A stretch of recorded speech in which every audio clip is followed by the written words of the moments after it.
Hello friends, मी आहे सारिका आणि सारिकाच recipe चॅनलमध्ये पुन्हा एकदा आपल्या सर्वांचे मनापासून स्वागत। तर आज आपण पाहणार आहोत कॅरेमेल कोकोनट्स पेढे कसे बनवायचे। ते स्पेशल रक्षाबंधन अगदी छान होतात आणि दुकानावर जसे आपण विकत घेतो ना कॅरेमेल कोकोनट पेढा अगदी तसाच लागतो, खायला पण एकदम छान लागतो। हे बघा, हे तुम्ही रेसिपी नक्की एकदा ट्राय करून बघा, अगदी सोपी आहे आणि लवकर होते। चला तर आपण रेसिपीला सुरुवात करू। मी इथे 1 कप साखर घेतलेली आहे, 1 कप कोकोनट घेतलेला आहे आणि 1 कप दूध घेतलेला आहे। हे पहा, मी एक कढई इथे गॅसवर ठेवलेली आहे, त्यामध्ये आपल्याला साखर घालायची आहे।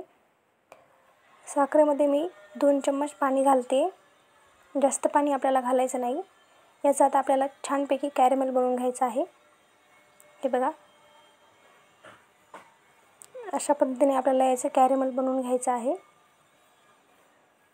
पूर्ण साखरेचा कॅरेमेल होईपर्यंत आपल्याला हे परतून घ्यायचे। हे बघा,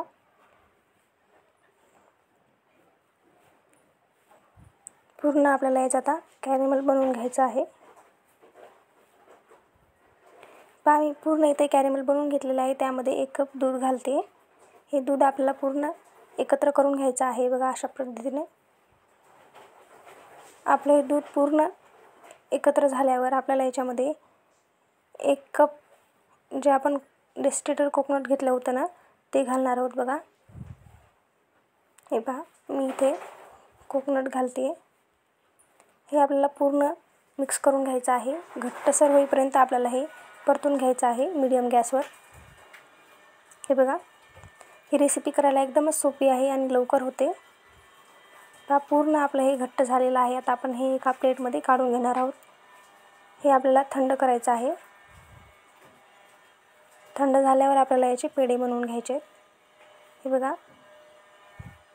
आपण आता याचे पेढे बनवून घेणार आहोत।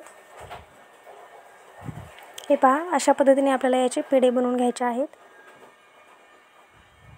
आपण याचे पेढे 2 पद्धतीने बनवू शकतो।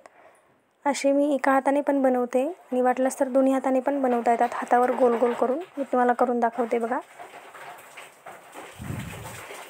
आपण हे हातावर पण गोल गोल करून घेऊ शकतो। हे पहा, अशा पद्धतीने। हे बघा, असे पण आपण हे करू शकतो। स्पेशल रक्षाबंधन ही रेसिपी तुम्ही नक्कीच एकदा ट्राय करून बघा, खूप सोपे आहे। आपल्याला हे बाहेरून कुठून पेढे आणायचे काम नाही। हे बघा, अगदी छान असे आपले कॅरेमेल्स कोकोनट पेढे तयार झालेले आहेत। तर आजचा व्हिडिओ तुम्हाला कसा वाटला ते कमेंटमध्ये नक्की सांगा आणि व्हिडिओ आवडल्यास लाईक, शेअर आणि सबस्क्राईब करायला विसरू नका। चला तर भेटूयात पुढच्या व्हिडिओमध्ये, तोपर्यंत बाय बाय।